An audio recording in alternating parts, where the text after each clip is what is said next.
자, 제가 시 한 편 읽어드리겠습니다. 이생진님의 외로울 때 일부예요. 이 세상 모두 섬인 것을 천만이 모여 살아도 외로우면 섬인 것을. 인생에서 가장 어려운 순간 우리는 종종 자신이 외딴 섬에 혼자 버려진 듯한 그런 느낌을 경험합니다.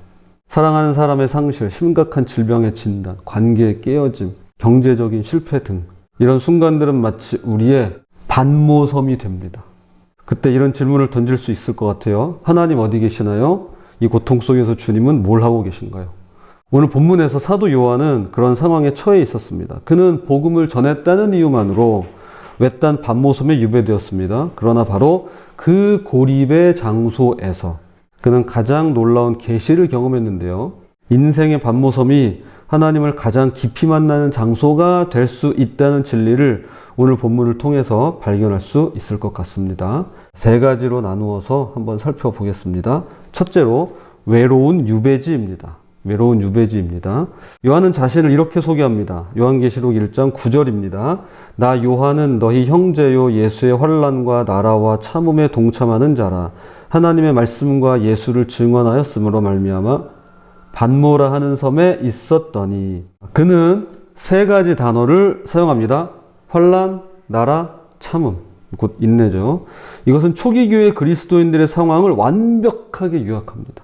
그들은 로마 제국의 압제 아래 환난을 겪고 있었지만 하나님 나라 시민으로서 정체성을 잃지 않았고요. 끝까지 참으며 인내하며 신앙을 지켜냈습니다. 반모섬은 어떤 곳이었을까요? 에게해의 작은 바위섬으로 로마 제국이 정치범들을 유배 보내던 장소였습니다.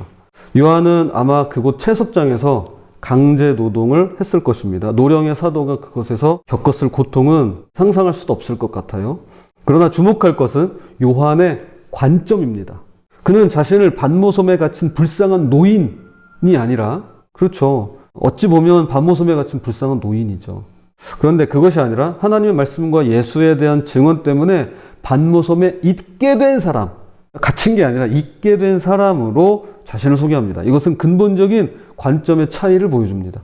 10절, 주의 날에 내가 성령에 감동되어 라고 합니다. 학자들 사이에서 주님의 날이란 이것이 일요일을 가리키는지 아니면 구약의 여호와의 날처럼 종말론적인 심판의 날을 의미하는지에 대해서 의견이 이렇게 나뉩니다.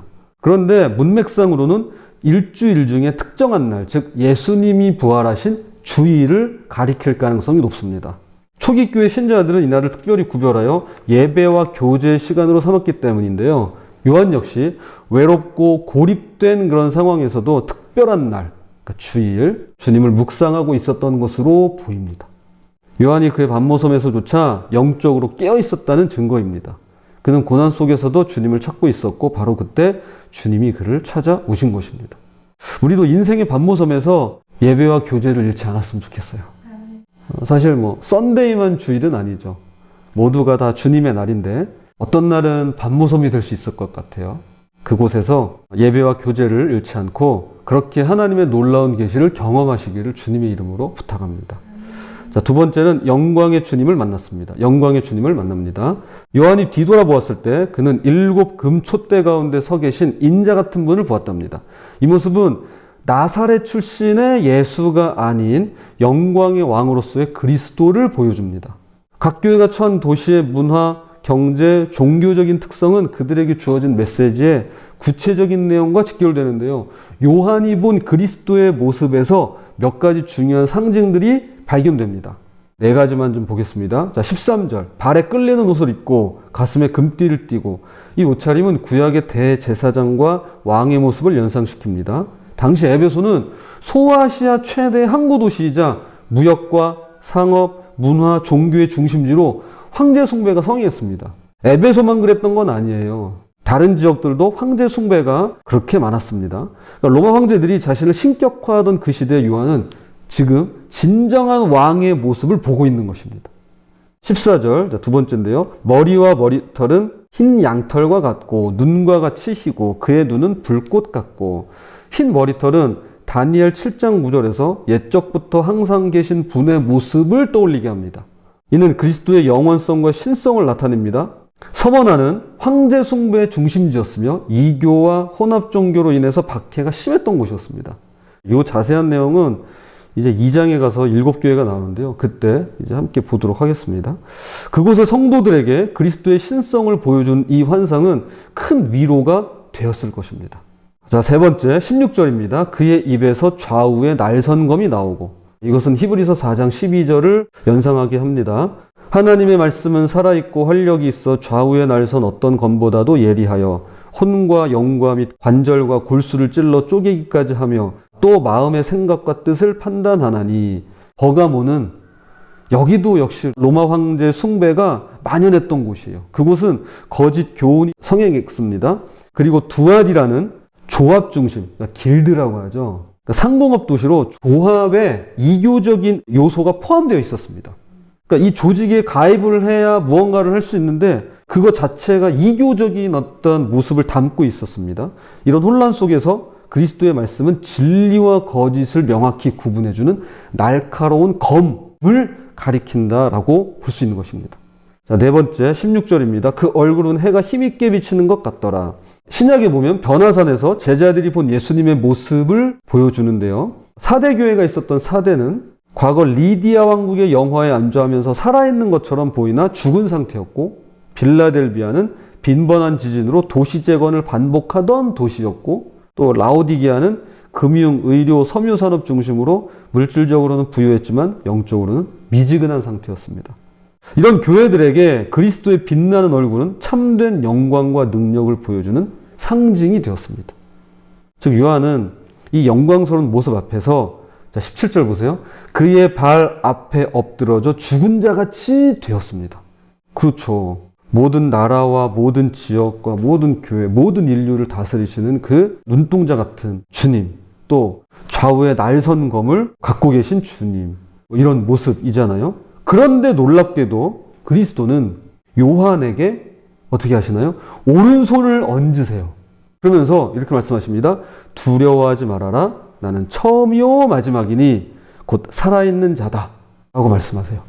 그 무시무시한 분이, 그 두렵고 떨리는 분께서 오히려 손을 얹으시면서 두려워하지 마. 나는 처음이요 마지막이니 곧 살아있는 자다. 라고 이야기하십니다. 죽음을 이기시고 부활하신 그리스도의 이 위로의 말씀은 당시에 박해받던 교회들에게, 그리고 오늘 현대를 살아가는 우리에게도 큰 소망을 줍니다. 세 번째, 교회를 향한 돌보심을 보여줍니다. 교회를 향한 돌보심을 보여줍니다. 7교회의 순서는 단순한 나열이 아니라 요한이 있던 그 반모섬에서 가장 가까운 에베소로부터 시작해서 이렇게 시계 방향으로 돌아가요. 그래서 요한의 편지가 실제로 이렇게 시계 방향으로 전달이 됩니다. 여기서 놓치지 말아야 될 것은 영광의 그리스도께서 교회들 한가운데 계시다는 사실입니다. 그분은 멀리서 교회를 바라보시는 것이 아니라 교회 가운데 계시며 각 교회의 상황을 정확히 아십니다.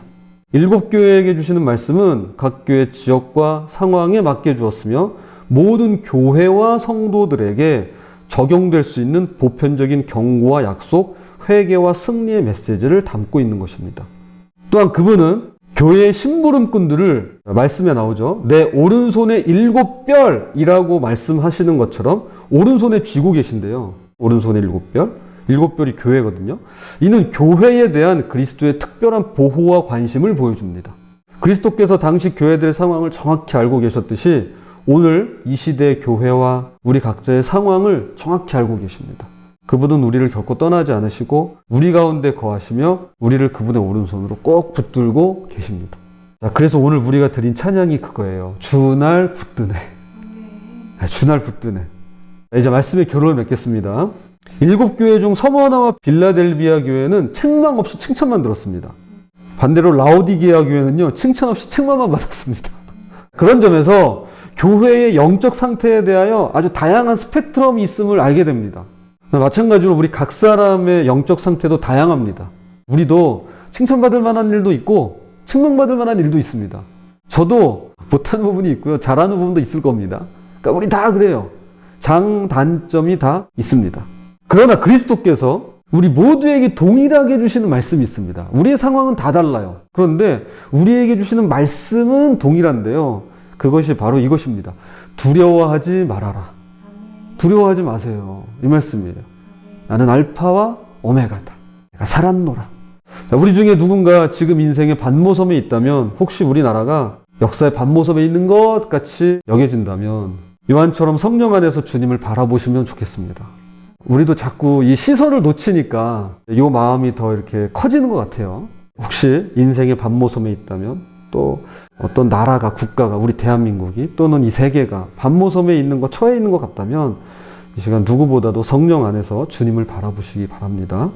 그분은 지금도 우리 가운데 계시며 모두를 붙들고 계십니다. 두려워하지 말아라. 나는 처음이요 마지막이니 곧 살아있는 자라.